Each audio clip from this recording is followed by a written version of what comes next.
Сайн байцгаана уу? Миний аяллаа блог тавтай морил.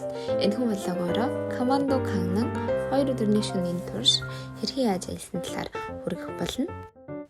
Сөүлээс Каннан явах хүртэл автобусаар 2 цаг 30 минут явж ирсэн. Автобуснасаа буугаад аялагчдад зориулсан Таурис таксинд суусан байгаа.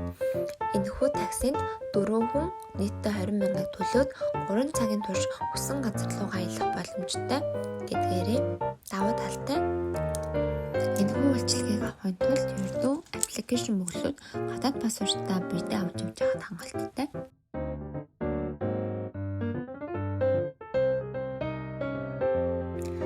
Аяллаа эхлүүлж нэг өвмөц хамттай хоолыг идэж үзэхэр болсон байгаа. Энэхүү шүлэнд дахианы мох болон далайн гаралтай бүтээгдэхүүн хамтдаа орсон гэдгээрээ онцлог. Ам тал тасархай байсан ба зэргийн халуун ногоотой порсны хувьд одоо харагдаж байгаа нь 3-4 хүнийх өнөө хувьд 48,000 вон болж исэн. Бидний дараагийн очих зогсоол бол BTS-ийн автобусны буудал.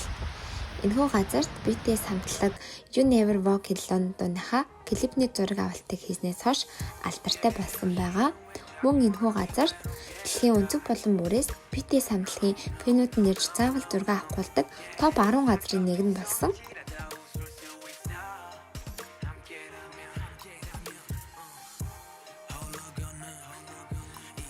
Бидний хувьд 5 дахь өдөр ирсэн учраас харьцангуй хүн багтаа байсан. Далайн үнэхээр үзэсгэлэнтэй харагдаж байгаа.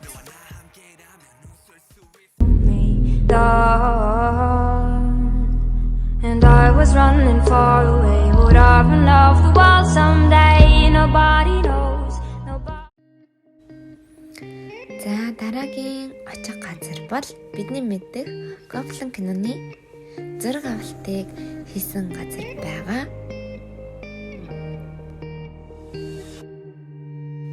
Хэрвээ та бүхэн санаж байвал Гоблинтэй хамгийн анхудаа уулздаг өдрийн зураг авалтыг яг энэ газар хийсэн байгаа.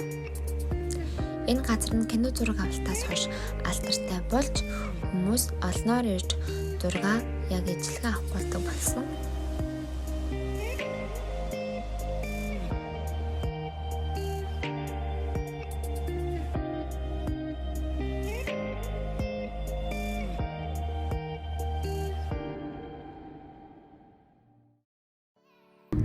Бид далайн эргээсээ хөдлөөд Кёмпу Кинето тоглоомын газар лавсан байгаа.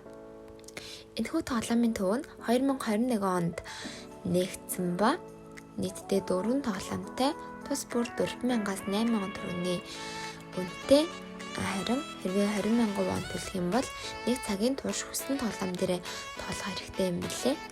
Энэхүү тоглоомнууд нь бүгд хамгаалтын бэлтгээтэй учраас хүүхэд болон том хүн аль аль нь тоглох боломжтой. Найз нөхдөөрөө олуулаа ирээд тоглол илүү хөгжилтэй санагдсан.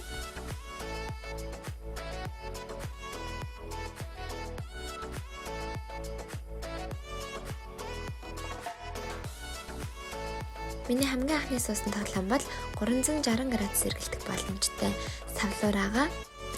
Гар хөл бүслэхийгээд бүгдд нь хамгаалт бэлтгээтэй учраас оочно гэх ай хавьяал байхгүй. Савлуур нь яг голын ирэг дээр байрласан учраас илүү сонирхолтой, илүү айдастай болгож өгч байсан.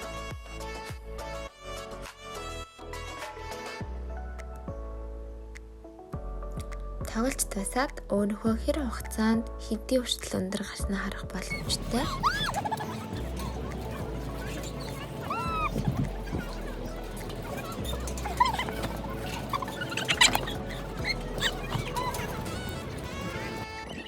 Дараагийн тоглоом нь Шисүү кино байгаа.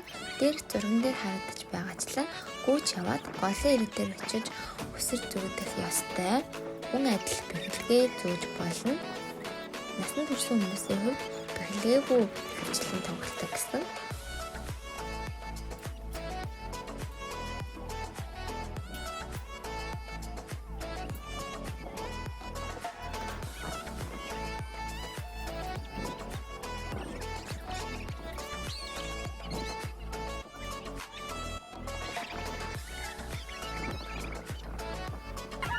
Дараагийн тоглоом нь бүр илүү хөвгөлтэй байсан.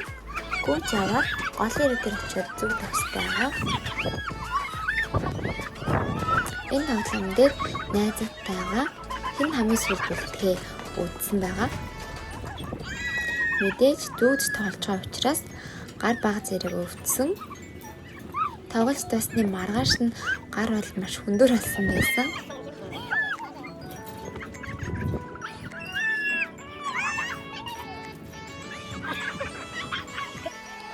Тийм ээ, хамгийн сүүлд би үлдсэн байгаа.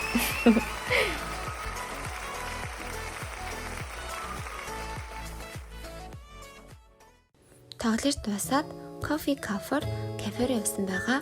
Энэхүү кафе нь 5 давхар бөгөөд кофений бүхий л түүхийг харуулсан музейтэй гэдгээрээ онцлог. Бидний аялаж байгаа энэхүү хот нь Солонгос улстай нийт газар нутгийн хэмжээнд ногдох кафений тоогоороо 2-т ордог. Тийм ч учраас үзэсгэлэнтэй, өвөрмөц дүр төрхтэй олон төрлийн кафег та эндээс үзэж харах боломжтой.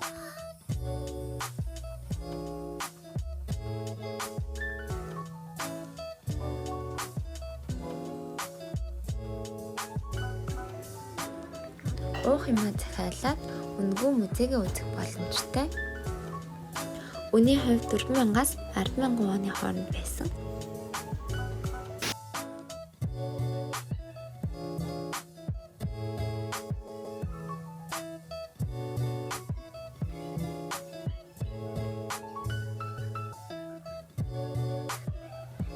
Музей доторх орчин, тэр кофений өнөр, дуу хөгжим бүгд үнэхээр сайхан байсан.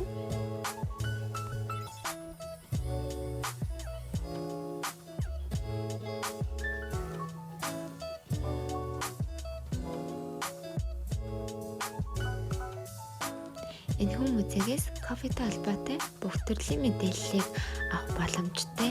Хамгийн анхны кофений машин, хамгийн анхны кофе батлагч, хамгийн анхны кофе тариалсан улс гэд та үнэхээр кофений хорхойтон бол ишээ заавал ирж үзэх хэрэгтэй газар юм гэж биелмээрээ.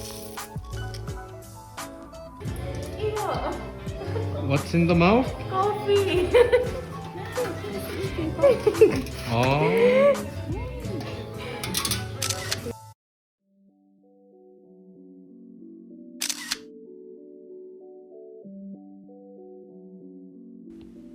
Музейгээ үзээд нэлээдгүй цаг өнгөрсөн учраас одоо бид нар орой хоолоо идэхээ явж байна.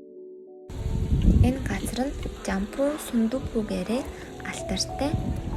Телевизийн хэд хэдэн нэвтрүүлэг болон нэлээдгүй олон алдарчнууд ирж хоол идэж мөн гарын үсгээ үлдээж байсан түүхт юм байна лээ.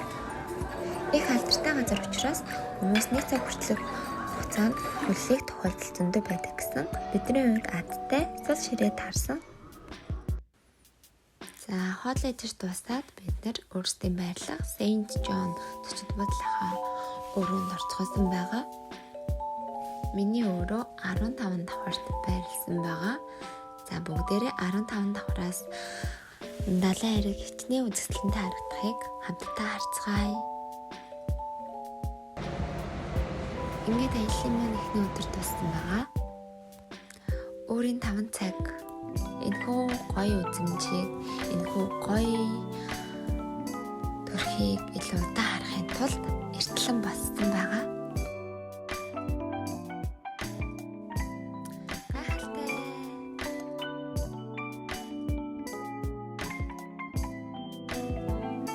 Амьдрал үнэхээр баялаг шүү дээ. Тийм учраас ямар ч нөхцөл, ямар ч орчинд байсан үргэлж сайхныг нь олж хараад өөдрөг байж цааш алхах хэрэгтэй.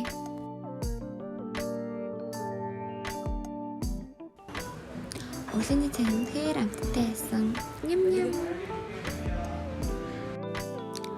Өглөөний 10 цаг бид нэр буудлынхаа өрөөг хүлээлгэж өгөөд дараагийнхаа газар руу явахаар бэлдэж байна. Бид нэр буудлаасаа хөдлөөд Жүмүнжин далайн эрэг дээр ирсэн байгаа. Далайн эрэг дагуу маш олон төрлийн олон хэлбэртэй салуунуудыг таалж харах болно. Салуун дээр суугаад далайг ширтээд дуу сонсоод суух үнэхээр гайхалтай мэдрэмж байсан.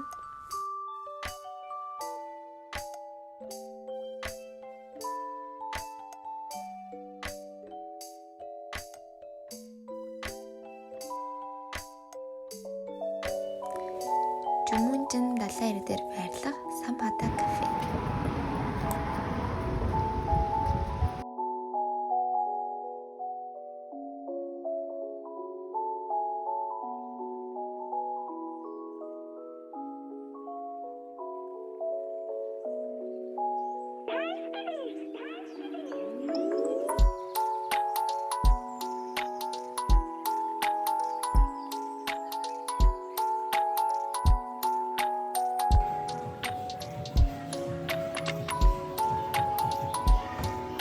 Эндээс төрөл бүрийн крофлыг амталж үзэх боломжтой.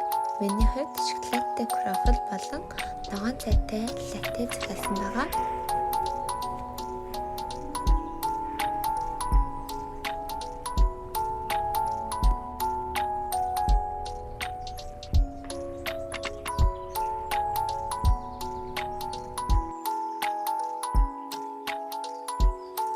За энэ хүрээд 2 өдөр нэг шөнийн маань аялал өндөрлөж байна. Миний хувьд үнэхээр сайхан мартагдашгүй, дурсамжтай, хөгжилтэй, нүд тайлсан сайхан аялал боллоо. Миний аяллаа влогоос та бүхэн өөрт хэрэгтэй ямар нэгэн шинэ мэдээлэл, шинэ зүйлсийг олж авч чадсан бол би их баяртай байх болно.